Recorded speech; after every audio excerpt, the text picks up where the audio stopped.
구약성경 36쪽 창세기 22장 11절로 22절의 말씀을 다 같이 한음성으로 봉독하시겠습니다. 이삭이 그 땅에서 농사하여 그 해에 100배나 얻었고 여호와께서 복을 주심으로 그 사람이 창대하고 왕성하여 마침내 거부가 되어 양과 소가 떼를 이루고 종이 심이 많으므로 블레셋 사람이 그를 시기하여 그 아버지 아브라함 때 그 아버지의 종들이 판 모든 우물을 막고 흙으로 메웠더라. 아비멜렉이 이삭에게 이르되 네가 우리보다 크게 강성한즉 우리를 떠나라. 이삭이 그곳을 떠나 그랄 골짜기에 장막을 치고 거기 거류하며 그 아버지 아브라함 때 팠던 우물들을 다시 팠으니 이는 아브라함이 죽은 후에 블레셋 사람이 그 우물들을 메웠습니다. 이삭이 그 우물들의 이름을 그의 아버지가 부르던 이름으로 불렀더라. 이삭의 종들이 골짜기를 파서 샘 근원을 얻었더니 그랄 목자들이 이삭의 목자와 다투어 이르되 이 물은 우리의 것이라 하매 이삭이 그 다툼으로 말미암아 그 우물 이름을 에색이라 하였으며 또 다른 우물을 팠더니 그들이 또 다툼으로 그 이름을 신니라 하였으며 이삭이 거기서 옮겨 다른 우물을 팠더니 그들이 다투지 아니하였으므로 그 이름을 르호봇이라 하여 이르되 이제는 여호와께서 우리를 위하여 넓게 하셨으니 이 땅에서 우리가 번성하리로다 하였더라. 아멘. 우리가 세상을 살아갈 때마다 오늘날 나의 이 모습, 나의 생각, 나의 습관, 삶의 태도 이런 것들이 저절로 형성된 사람은 아무도 없을 것입니다. 어렸을 적에는 가정 가운데서 이 부모들이 그 자기의 삶의 모델이 되었고 또 그런 성품들을 닮아가기 시작하는 것이죠. 근데 사람이 성장하면서부터는 자기 꿈과 비전에 따라서 그 대상이 달라지는 것들을 볼 수 있습니다. 운동선수라면 자기가 좋아하는 축구면 축구, 배구면 배구 그 가운데서 자기가 닮아가고 싶은 이런 사람들의 영상을 보면서 부지런히 노력한다라고 말하고 있는 것이죠. 또 어떻습니까? 이 공부나 어떤 연구나 이런 것들도 마찬가지죠. 자기가 좋아하는 분야에 모델이 될 만한 사람들을 바라보면서 닮아가기를 원하는 것을 우리가 볼 수 있게 된 것입니다. 그러니까 인생이라는 것은 그렇기 때문에 이제 결코 혼자 살 수 없는 인생이 아니지 않습니까? 서로 영향을 주고 받는데 내가 지금 가지고 있는 이 성품과 기질과 어떤 꿈과 이 비전들의 그 근원이 어디로부터 나오는가 이런 것들이 매우 중요한 것이죠. 신앙생활도 마찬가지입니다. 우리의 신앙은 태어나면서부터 저절로 믿음이 좋아지고 그것으로 인해서 하나님의 말씀 앞에 절대적으로 순종하고 그것이 아니라는 것이죠. 우리의 믿음이라는 것은 어렸을 적부터 보고 듣고 배우면서 성경의 인물을 따라가든지 아니면 실제적으로 이 삶의 현장 가운데서 믿음이 신실한 사람들을 바라보면서 나도 저 권사님처럼 저 장로님처럼 저 집사님처럼 나는 저 형제처럼 저 자매처럼 신앙생활을 하고 싶다. 이런 것들 이제 닮아가고 싶은 이런 마음들을 우리 안에 불러일으키기 시작하는 것이죠. 기도도 마찬가지고 성경을 보는 것도 마음에 묵상하는 것도 동일한 것이다. 내가 누구를 바라보는가 이것은 참 중요한 거예요. 그래서 우리의 삶 자체는 닮아가는 삶이다. 근데 내가 무엇을 바라보고 닮아가는가 그것은 선택과 결단에 따라서 달라지는 것들을 우리가 볼 수 있죠. 오늘 본문에 나오는 이 이삭은 사실 나면서부터 믿음의 조상이라고 말하는 이 아브라함의 가정에서 성장했습니다. 어떻게 보면 좋은 가정에서 성장했기 때문에 믿음이 신실할 것 같지만 그렇지 않다는 것이죠. 같은 가정에서 성장했지만 이스마엘은 전혀 다른 반응을 나타내는 것들을 우리가 볼 수 있게 되는 것이죠. 사실 이 이삭은 이 나면서부터 어렸을 적에 이 믿음의 부모로부터 행동하고 삶의 모습들을 보면서 은연중에 배워나가기 시작을 한 것이죠. 그래서 이 믿음이라는 것은 어느 날 갑자기 성령이 충만하고 믿음이 충만하고 말씀 앞에 온전히 순종하고 이것이 아니라는 것이죠. 때로는 시련과 역경과 이 고난, 환난 이런 것들을 통과하면서 우리의 믿음이 견고해지기 시작하는 것이죠. 우리가 육체가 연약하지 않으면요, 육체의 소중함, 내가 건강한 것이 얼마나 하나님의 은혜고 감사인지를 전혀 생각하지 않습니다. 당연한 것으로 생각하는 것들을 우리가 볼 수 있는 것이죠. 근데 육체가 연약하면 이후에 자기의 이 연약함으로 인해서 다른 사람의 연약한 모습을 볼 때 긍휼히 여기는 마음, 그래서 그를 위해서 적극적으로 다른 사람보다 더 열정적으로 기도하는 이런 그 모습들을 우리가 배우게 되는 것 아니겠습니까? 사실 이삭은 이 믿음의 조상이라고 하는 아브라함의 삶을 통해서 은연중에 보고 배운 것들이 참 많습니다. 그래서 믿음의 가정 가운데 출생한다는 것은 사실 복 중의 복이다. 우리가 그렇게 볼 수도 있는 것이죠. 그러면 이 이삭이 아브라함을 통해서 무엇을 배웠는가? 하나님의 말씀 앞에 믿음으로 순종하는 모습을 봤다는 것이죠. 그러면 아브라함은 처음부터 온전한 믿음이었는가? 그렇지 않아요. 아브라함은 창세기 12장의 부름을 받고 나서 25년간 하나님 앞에 철저하게 훈련을 받습니다. 그런 가뭄이, 이 흉년이 오니까 이제 이 하나님 앞에 이 기도하면서 하나님 내가 이때 어떻게 해야 됩니까? 이렇게 질문하지 않습니다. 그러니까 인간적으로 생각할 때 애굽이 풍성하기 때문에 애굽에 내려가면 괜찮을 것이다 이런 생각을 하고 애굽으로 내려가지 않습니까? 근데 애굽에 내려가다 보니까 자기 아내가 너무 예쁜 거예요. 얼마나 아름다웠는지는 모르지만 참 예쁜 거예요. 잘못하면 아내를 아내라고 말했다가는 죽을 것 같은 이 두려움이 엄습해 오니까 곧바로 이것을 이길 수 있는 방법이 무엇인가 생각하는 것이 누이라고 말하는 것이죠. 아내 어찌하든지 나 하나 먼저 살고 보자 이런 생각 아니겠습니까? 사람은 그래서 극단적일 때 무엇을 선택하고 어떻게 말하는가가 그의 마음 중심에 있는 소리인 것들을 우리가 볼 수 있게 되는 것이죠. 그래서 믿음이라는 것은 태어나는 것이 아니라 훈련되면서 이제 연단을 통해서 세워져 가는 것이다 라고 우리가 볼 수 있게 됩니다. 아브라함의 믿음은 이 믿음의 조상으로 부름 받았지만 중간중간에 얼마나 많은 실수를 하는지 모릅니다. 이것을 통해서 우리가 알 수 있는 것은 믿음의 조상으로 부름 받았지만 우리가 똑같은 육정을 가지고 있기 때문에 실수밖에 없다. 그러니까 인간적으로 볼 때 이제 사례가 이 경수가 끊기니까 도저히 임신할 수 없지 않습니까? 그때 뭐라고 말하냐면 아브라함에게 내 몸에서는 더 이상 생산할 수 없기 때문에 내 몸종 하갈에게 들어가서 동침하면 하나님께서 당신의 씨로 말미암아 축복하신다고 말씀했으니까 당신의 육체를 통해서 낳는 아이가 바로 약속의 씨가 될 수 있지 않겠느냐는 어떻게 보면 아주 합리적인 것 같고 이상적인 이 말에 더 이상 반문하지 않습니다. 아마 이때 좀 아브라함이 생각했다면 하나님 내 아내가 이렇게 말하고 있는데 정말 이것이 하나님의 뜻입니까? 이렇게 질문했을 거예요. 그런데 인간적으로 생각해 보니까 그 말이 맞지 않습니까? 들어가서 동침해서 자식을 낳았는데 이스마엘을 낳습니다. 근데 이스마엘이 약속의 씨가 될 줄 알았는데 여호와 앞에 질문할 때 전혀 아니라고 말하고 있지 않습니까? 이때 그 아브라함의 갈등이 어땠을까? 사실 이런 이 반복적인 이 모습은요 참 가르치지 않았는데도 이삭이 나중에 이 흉년이 드니까 애굽으로 바로 데려가려고 생각합니다.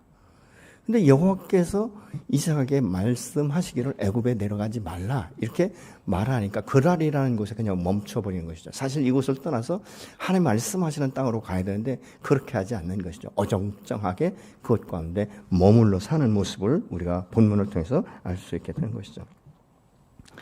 우리가 믿음으로 하나님 앞에 부름을 받고 정말 우리가 크리스찬이다 이러면 대부분의 보편적인 생각이 그냥 축복받는 것으로 끝나려고 하죠. 편안하고 근심과 염려 이런 것들이 없고 육체의 연약함이 없어지고 그래서 만사가 형통하기를 원하지만 실질적으로 우리가 그런 삶이 이어집니까? 그렇지 않은 거예요.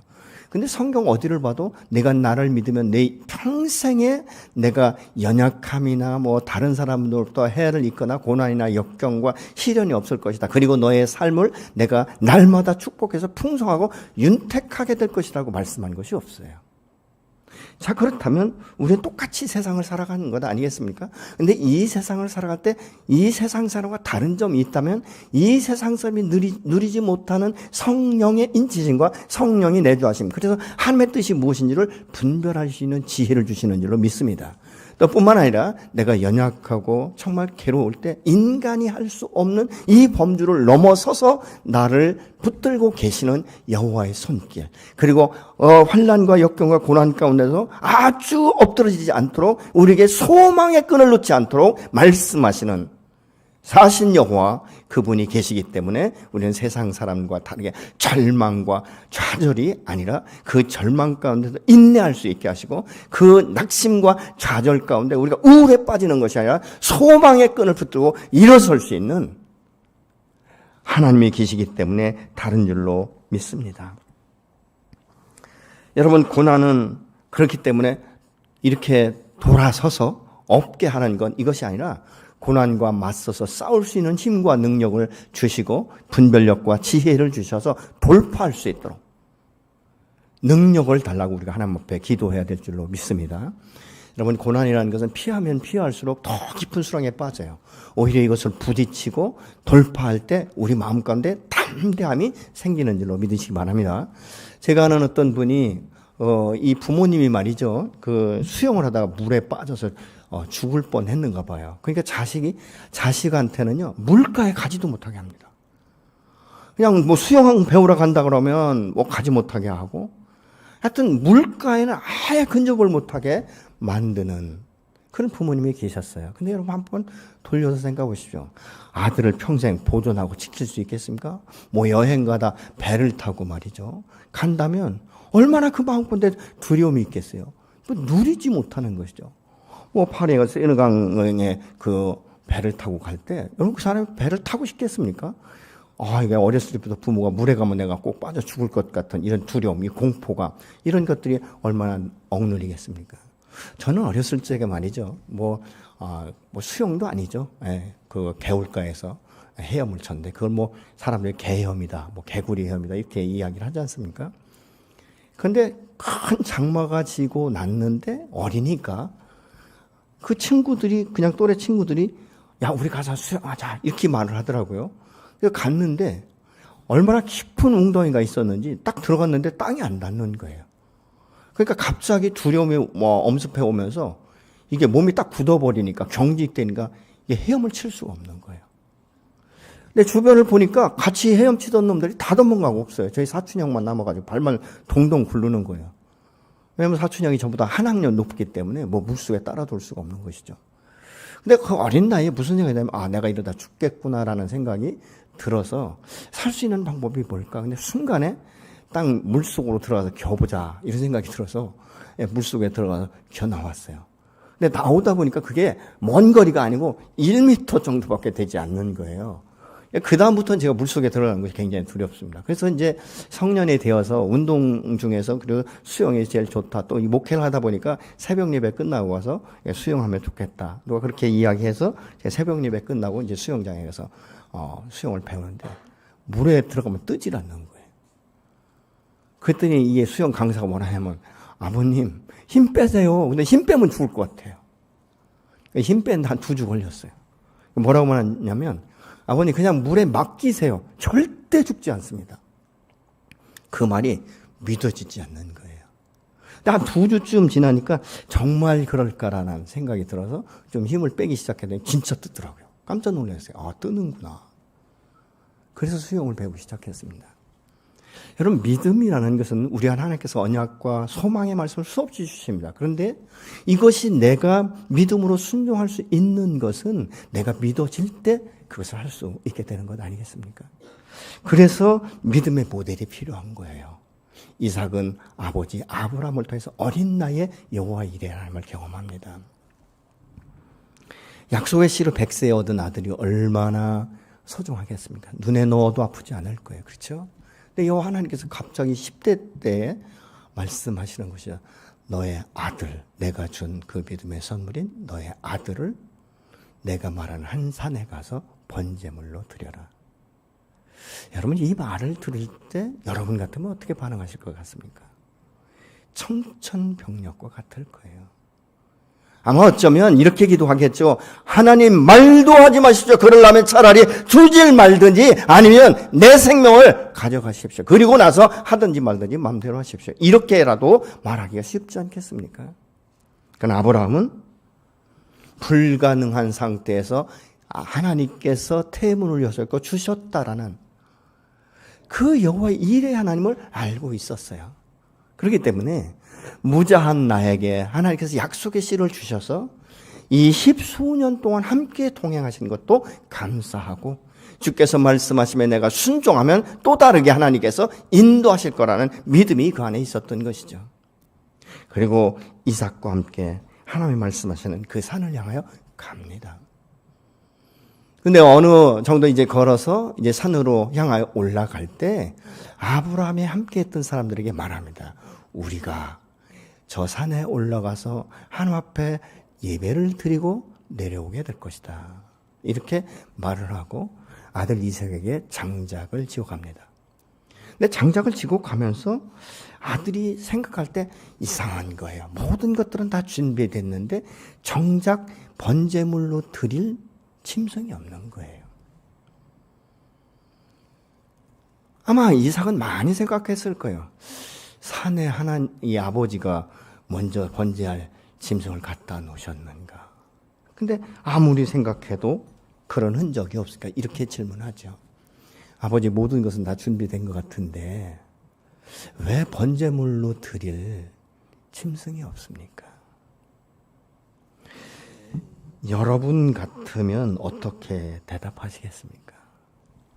아무리 하나님께서 말씀하셨지만 아브라함의 마음 가운데 이삭의 이 질문은 자기의 모든 장기를 다 녹아내리는 것 같은 고통이 스며왔을 거예요.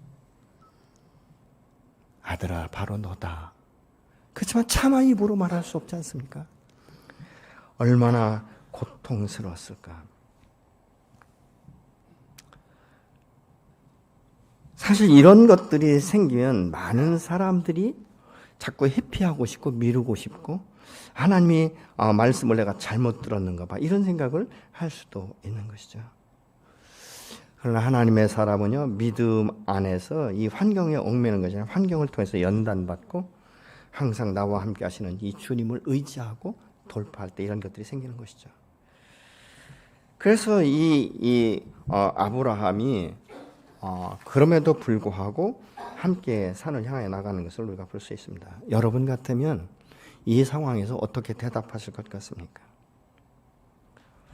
인간적으로 생각하면 하나님의 마음을 돌이켜달라고 밤새워 기도하고 금식하면서 아마 부르짖을 수도 있겠죠. 그러나 아브라함은 아내의 경수가 끊겼을 때 하나님이 기적적으로 약속의 씨를 주셨다는 이 사실을 기억하면서 내가 이번에도 순종하면 하나님의 방법이 있겠지, 이런 생각을 하지 않았겠습니까?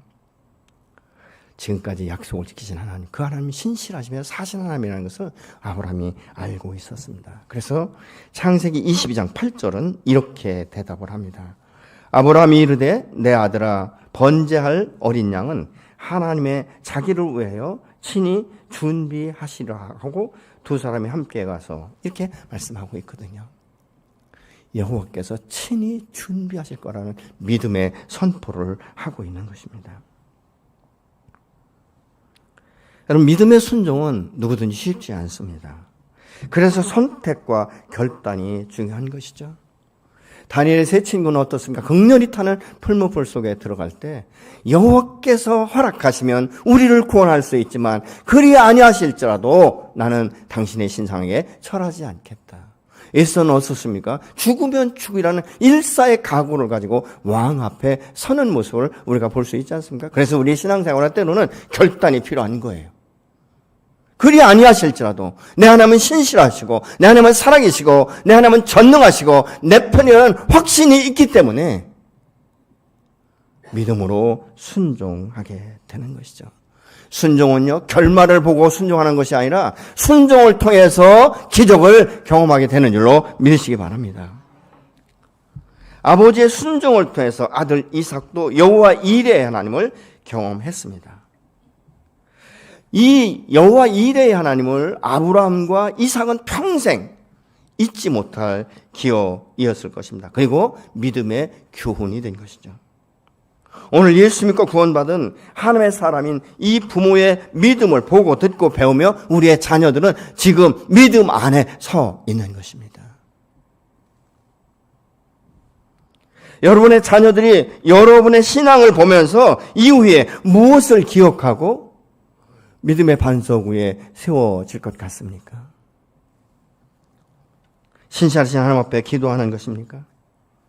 하나님이 주신 이 재물을 잘 관리하고 부유한 것이 자기로만이 아니라 이웃에게 흘려보내는, 손을 펴는, 그래서 이 삶의 지경을 더 넓혀가는 것입니까? 아니면 교회에서 하는 말과 행동과는 전혀 다르게 갑옷을 완전히 벗은 가정 가운데서는 함부로 말하고 사람을 저주하고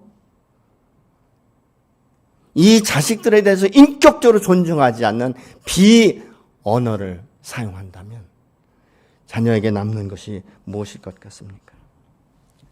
여러분은 여러분의 이 믿음의 삶을 통해서 자녀들에게 물려주고 싶은 유업이 있다면 무엇입니까? 밖에서의 이 학습은요, 대부분 지식적인 것이 많습니다. 이론적인 것, 그래서 이성적으로 이게 합리적이냐 비합리적이냐 이런 것들을 보고 듣고 평가하는 것들을 우리가 볼 수 있는 것이죠. 그러나 집에서의 교육은 말보다 행동인 것이죠. 삶을 통해서 아이들이 배우는 것입니다. 심지어는 걸음걸이, 말투, TV를 보는 것, 영화를 보는 것, 이런 모든 것들도 부모들이 어떤 것을 좋아하는가에 따라서 자녀들도 무의식 중에 그것을 보는 것들을 우리가 볼 수 있게 되는 것이죠. 예수님은 사실 12제자를 훈련시키시면서 가정과 같이 도제 훈련을 시키셨습니다. 함께 먹고 함께 자고 함께 가르치고 함께 기적의 현장에 있었고, 그 중에서 이 가룟 유다만큼은 자기의 세계관, 자기의 철학, 어떤 가치관 이런 것들이 전혀 변화되지 않았습니다. 왜냐하면 그의 마음 가운데는 예수 그리스도를 개인의 구세주 이것이 아니라 어떻게 하면 더 잘 살 수 있을까? 이분을 만났을 때 내가 어떤 위치까지 올라갈까? 이런 것들이 그의 마음과 생각을 완전히 사로잡았기 때문에. 근데 그것이 이루어지지 않으니까 결국은 예수를 은30에 팔고 자기는 인생 가운데 가장 비참한 이 결말을 맞이하는 것들을 우리가 성경을 통해서 볼 수 있지 않습니까? 여호와 하나님의 사신 하나님이죠. 내 주변에 그렇기 때문에 믿음의 사람 또는 수평적인 관계에서도 서로 영향을 주고받습니다. 그렇기 때문에 여러분 주변에 어떤 사람이 있는가, 굉장히 비판적이고 판단적이고 기도해도 응답이 안 된다는 이게 부정적인 이 사고방식, 그리고 교회에 대해서 계속적으로 부정적으로 판단하고 비판하는 이런 사람, 하나님 앞에 기도하고 엄청나게 말씀을 많이 보고 믿음의 사람인 것 같은데 실질적인 삶 가운데는 전혀 드러나지 않는 사람, 이런 사람은 여러분 가능하면 가까이 가지 마십시오. 그냥 멀리서 만나고 그냥 식사 교제 정도, 그러면서 그 영혼을 위해서 오히려 긍휼히 여기고 그 영혼을 기도하는 것, 그것이 바로 여러분과 저가 취해야 될 모습이 아닌가 그렇게 생각을 합니다. 참 그리스도인의 삶은요, 주님과 함께 동행하기 위해서 자신의 삶을 쳐서 폭종시키는, 그러니까 자기의 몸이 자꾸 세상, 이 세속적인 것을 향할 때 쳐서 복종시키기까지 하는 이런 훈련이 필요해요. 때로는 이것이 끊어지지 않을 때 금식하고, 그렇게 하다 보면요, 어느 순간부터는 굉장히 이 주님의 장중에 붙잡혀 있는, 오직 나의 생명과 나의 삶의 소망은 여호와께 있다는 확신을 갖기 시작합니다. 그러면 동일한 환경, 동일한 조건 가운데서 믿음을 선택하고 취하는 결과를 가져오는 것들을 우리의 삶 가운데 현실적으로 경험하게 되는 줄로 믿습니다. 이제 믿음이라는 것은 생각이 아니에요. 삶으로 드러나는 것인 줄로 믿습니다. 아브라함이 믿음으로 하나님의 말씀 앞에 순종할 만큼 성숙된 믿음을 보신 하나님께서 그의 믿음을 인정하기 시작하는 것이죠. 이삭이 살던 이 가나안 땅에 아버지 아브라함 때와 같이 흉년이 되니까 이삭이 바로 아브라함처럼 애굽으로 내려가려고 하는 이 모습을 우리가 볼 수 있지 않습니까? 근데 여호와의 음성을 듣죠. 너 그곳에 내려가지 말고 내가 말하는 그곳에 머물러 있어라. 그런데 아까도 말씀드렸지만 이삭은 그냥 어정쩡하게 자기가 있는 그 땅에 머물러 있는 것들을 우리가 볼 수 있게 되는 것이죠.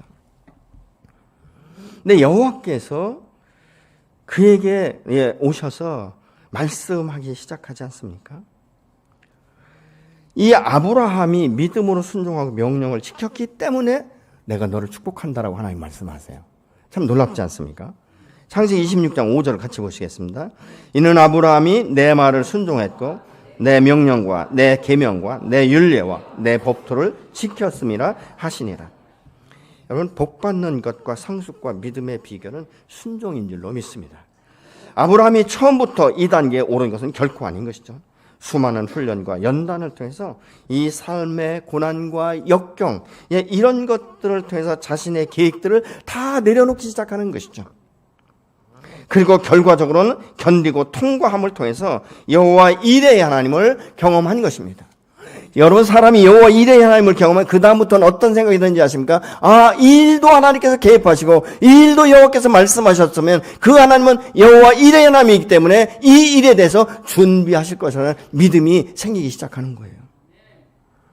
이삭은 하나님의 음성을 듣고 애굽까지는 가지 않았지만 그라를 떠나지도 않았다는 것이죠. 여러분, 여호와께서 말씀하시면 떠나야 되는 줄로 믿으시기 바랍니다. 이 누이라고 말하는 것을 보면 가계의 흐름이에요. 여러분, 그렇기 때문에 우리 가계에 영적인 흐름이 있습니다.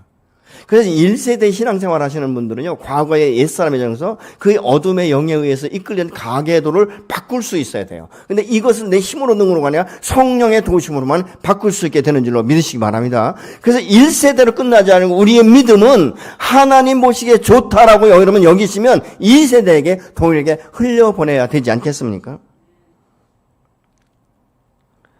하나님은 이삭에게 아브라함이 여호와 앞에 세움받은 것을 말씀을 듣고 순종하고 명령과 계명과 율례와 법도를 지켰기 때문이다. 이렇게 지금 말하고 있지 않습니까? 믿음의 이 순종은 하나님을 향한 믿음이 없이는 도저히 이룰 수 없습니다. 여러분, 순종 결코 쉽지 않습니다. 아무리 믿음이 좋고 믿음의 대가를 할지라도 즉시 순종하는 건 결코 쉬운 것이 아니에요. 그럼에도 불구하고 이 여호와 이레의 하나님을 경험했기 때문에 그럼에도 불구하고 순종할 수 있는 것입니다. 한 번, 두 번 순종하다 보면 믿음의 확신이 들기 시작하는 것이죠. 하나님의 언약은 그래서 순종하는 자들을 통해서 성취하게 합니다. 아무리 좋은 언약을 받아서도 순종하지 않으면, 삶으로 드러나지 않으면 그 언약은 부도수표와 다를 바가 없는 것이죠. 모든 여건이 다 갖춰져 있다 할지라도 언약을 경홀히 여기며 하나님을 신뢰하지 못하고 순종하지 않는 결말이 뭔지 아십니까? 마태복음 25장 28절은 있는 것까지 다 뺏긴다라고 말하는 것이지 않습니까? 뺏어서 한 달란트 받은 자를 많은 달란트 받은 자에게 옮겨 놓는 것을 우리가 성경을 통해서 할 수 있죠. 이삭은 그렇기 때문에 자신의 뜻과 상관없이 아버지를 따라서 번제 드릴 때 이 나무찜을 지고 제단에 바쳐서 제물이 될 뻔한 사람이에요. 근데 참 여기서 생각할 수 있는 것은요, 이 아브라함이 믿음의 아버지였지만 아들 이삭을 결박하는 건 쉽지 않았을 거예요. 아마 아들이 이렇게 질문할 수 있죠. 아버지, 이 제물이 납니까? 아니, 어떻게 부모가 자식을 잡아서 하나님 앞에 예배드리는 제물로 드릴 수 있어요? 이게 말이 됩니까? 이러려고 나한테 말씀 안 하시고 지금까지 여기까지 데리고 오셨습니까? 만약 그렇게 질문했다면 아버지의 심정은 어땠을까요? 때는 우리가 하나님 앞에 무엇을 드릴 때 이 자녀들 생각 때문에 굉장히 이 하나님 앞에 순종하는 것이 어려워질 때가 있어요. 이렇게 하면 우리 자식들이 삶이 어려워질 수도 있는데, 이런 생각들을 할 수 있다는 것이죠. 근데 여러분의 순종을 통해서 자녀들은 여호와 이레 하나님을 보이지 않게 경험한다는 사실을 기억하시기 바랍니다. 보편적 생각은요, 하나님이 부르시고 사명을 주시고 함께 하신다고 약속하시는 이것이 있으면 특별한 고난과 핍박이 없어야 되는 걸로 이해를 합니다. 그래서 이것이 힘들어지면 갈등을 경험하게 되는 것이죠. 그래서 더 이상 하나님 앞에 나아가는 걸 원치 않아요. 그리고 그 마음 가운데 하나님을 탓하면서 굉장한 이 우울의 관계로 빠지는 경우가 굉장히 많습니다. 스스로 무너지기 시작하는 것이죠. 그러나 하나님은 그 시간을 통해서 주님 앞에 또 간절히 나가서 사신 여호와 전능하신 여호와를 경험하기를 오늘 또 기다리시는 줄로 믿습니다. 여러분, 하나님은, 우리는 하나님을 쉽게 잊어버릴 수 있고 우리 부모라도 이 자식을 잃어버릴 수 있습니다. 극한 상황에 가면. 근데 여호와 하나님은 절대 잊어버리지 않는다라고 말씀하는데 이사야 49장 15절은 이렇게 말씀합니다. 여인이 어찌 그 젖 먹는 자식을 잊겠으며 자기 태에서 난 아들을 긍휼히 여기지 않겠느냐. 그들은 혹시 잊을지라도 나는 너를 잊지 아니할 것이다. 아멘. 요한복음에 뭐라고 말합니까? 만유보다 크신 하나님의 손에서 아무도 뺏을 자가 없다라고 말씀하고 있지 않습니까? 하나님은 오늘 나의 삶의 일거수일투족을 보고 계시고 우리가 낙심하고 좌절하고 떠나지 아니하도록 붙들고 계신 줄로 믿으시기 바랍니다. 내가 믿는 하나님은 사신 하나님이며 전능하신 하나님이며 나와 함께 동행하시고 여호와 이레의 하나님이신 줄로 믿으시기 바랍니다. 이삭은 믿음의 아버지 아브라함과 함께 역사하시고 함께 하시는 이 하나님 앞에 믿음으로 순종할 때 얻어지는 결과를 보고 자란 사람입니다. 그리고 그 안에 믿음이 성숙하고 이 언약을 성취하시는 하나님을 간접적으로 경험한 사람이에요. 12절로 13절을 보시겠습니다. 하나님은 이삭이 그 앞에서 농사하여 그 해에 100배나 얻었고 여호와께서 복주심으로 그 사람이 창대하고 마침내 거부가 되었다. 여러분, 하나님이 함께 하시니까 그 흉년의 때 100배를 거뒀대요. 창대케 됐다라고 말하고 있지 않습니까? 여러분, 얼마나 놀라운 축복입니까? 그러면서 마침내 거부가 되었더라. 많은 사람이 이 부분 너무 좋아해요. 하나님의 축복하심으로 내가 심는 것을 100배를 거두고 창대케 되고 마침내 거부가 되었더라. 할렐루야. 여러분, 어떻습니까? 너무 좋지 않습니까?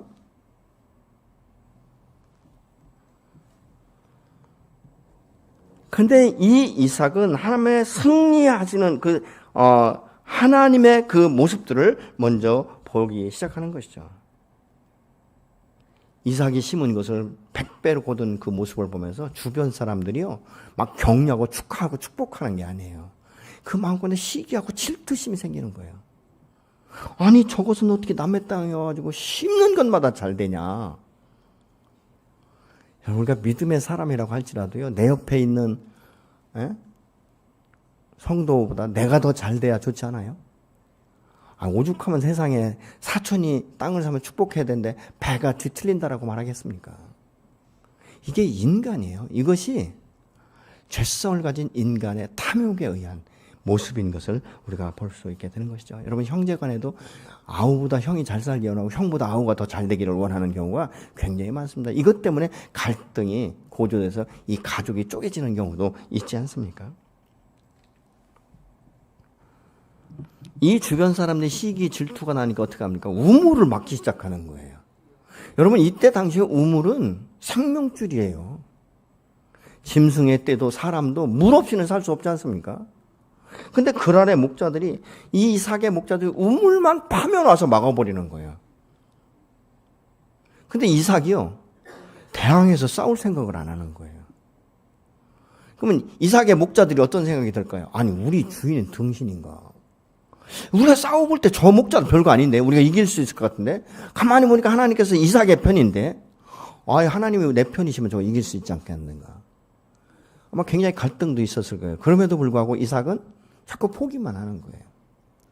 여러분의 어떤 직장의 상사, 이 교회 목자들이 이런 모습으로 나타난다면 여러분 어떻게 반응하실 것 같습니까? 아마 어떤 분들은 도저히 참을 수 없어서 뛰쳐나가시는 분들도 있을 거예요.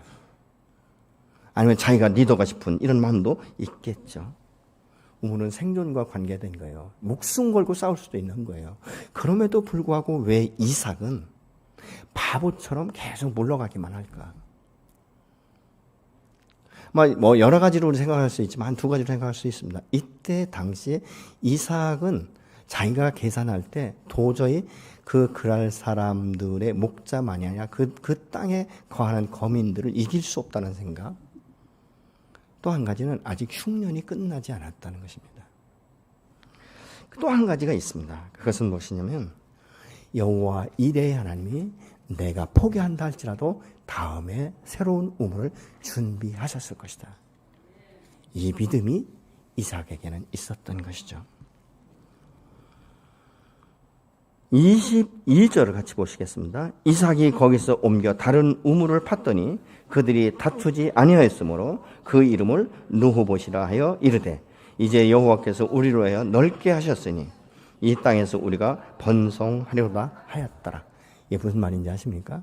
고난과 역경 가운데 계속적으로 다른 사람이 볼 땐 피하고 연약하고 부족하고 참 등신같이 보였지만 계속적으로 그 지경을 가서 다른 곳으로 옮길 때마다 우물을 파면 여호와 이레 하나님께서 이 샘의 근원에서부터 물이 솟아나오게 했다는 거예요. 근데 조금씩 밀리다 보니까 지금 여기에 마지막으로 왔을 때 그랄 목자들이 더 이상 여기까지 와서 방해하지 않습니다. 그런데 보니까 넓은 땅이었다는 거예요. 여러분, 하나님은 내가 고난과 역경 가운데 여호와만을 바라볼 때 내가 알지 못하는 부지불식간에도 나의 삶을 축복하셔서 내 삶의 지경을 넓혀가시는 줄로 믿으시기 바랍니다. 나중에 지나고 나면 하나님의 은혜로다. 하나님이 나를 나되게 하시고 하나님이 나에게 믿음을 성숙하게 하시고 여호와의 말씀 앞에 순종할 때 내 삶의 지경이 넓혀질 뿐만 아니라 우리 후손들에게 놀라운 축복의 문을 여신다는 사실을 기억하게 될 줄로 믿으시기 바랍니다. 아마 이삭이 이것을 처음부터 계산한 건 아니지 않습니까? 그런데 이삭의 마음 깊이에는 여호와 이레 하나님은 사신 하나님, 전능하신 하나님, 늘 나와 함께 동행하시며 내 길을 예비하신다는 사실을 어렸을 적에 부모를 통해서 경험하기 시작했고 자기 인생 가운데 경험하기 시작했던 것입니다.